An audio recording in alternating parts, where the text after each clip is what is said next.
Good morning ఇదే class? 5th class ఏ section sir. అంతా clever students, first rankers. ఏది అడిగినా సరే ఎరగదీసేస్తారు. అంతలా విరగదీసేస్తారా? ఒరే నువ్వు లేవరా. శివధనస్సు విరిచిందెవరు? చెప్పరా, శివధనస్సు విరిచిందెవరు? Sir I don't know sir. Sir నాకు తెలియదు సార్. నేను ఎరవలేదు సార్. అమ్మమ్మ చుట్టూ సార్. నేను ఎరవలేదు సార్. నువ్వు విరవలేదా? వాడు అలాంటి వాడు కాదు సార్. చాలా మంచోడు, innocent boy. Head master sir glad to meet you. శివధనస్సు సార్, శివధనస్సు ఎవరు విరిచారో వాడికి తెలియదట. కనీసం మాస్టర్ కైనా తెలియాలి కదా. శివధనస్సు వీళ్ళు విరిచారా? Sir I don't know sir. నేను ఎరవలేదు సార్. ఒట్టు సార్. నేను ఎరవలేదు సార్.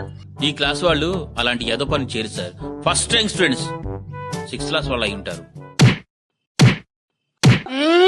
స్కూల్ మూసేయండి. సార్ కూర్చోండి ప్లీజ్, కూర్చోండి. ఈ డ్రింక్ తాగుతూ కూల్ అవ్వండి. సార్ కిందకే కోపం తెప్పిస్తారు. వెళ్ళండి. సార్, ఇంత చిన్న విషయానికి అంత పెద్ద పనిష్మెంట్ ఏంటి సార్? చిన్న విషయమా? ఇది చిన్న విషయమా? శివధనస్సు విరిచింది ఎవరంటేనే చెప్పలేదు. ఓకే సార్, చెప్పలేదు. అయితే శివధనుస్సు విరిచేయడం స్కూల్ మూయాల్సినంత నేరమా? అవసరమైతే శివధనుస్సు ఖరీదెంతో చెప్పండి, కట్టేస్తాను.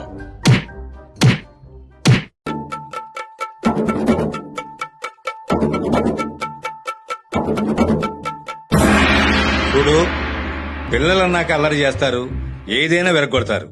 అది తెలిసి కూడా అంత విలువైన వస్తువు మీరు ఎక్కడ ఎందుకు పెట్టారు? కాబట్టి తప్పు మీదే. ఈ విషయం ఇంతటితో వదిలేయండి. కొత్తది వేరే వస్తువు కొనిపెట్టండి. ఇప్పుడే నాకు ఈ విషయం తెలిసింది. ఇప్పుడు దీని గురించి నేనేం మాట్లాడను. ఎందుకంటే దీని వెనకాల ప్రతిపక్షాల కుట్రుందనిపిస్తోంది. వదలను, ఎవరిని వదలను. దీని వెనకాల ఎంతమంది పెద్దవాళ్ళున్నా సరే వదిలిపెట్టేది లేదు. చట్టం ముందందరూ దోషులే.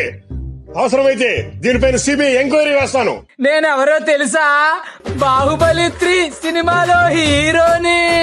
ఆర్ నారాయణమూర్తి డైరెక్షన్ లో 6,000 రూపాయల భారీ బడ్జెట్ తో సినిమా తీస్తున్నారు. ఇందులో హీరోయిన్ ఎవరో తెలుసా? శ్రీదేవి. 20,000 థియేటర్లో రిలీజ్ అవుతుంది.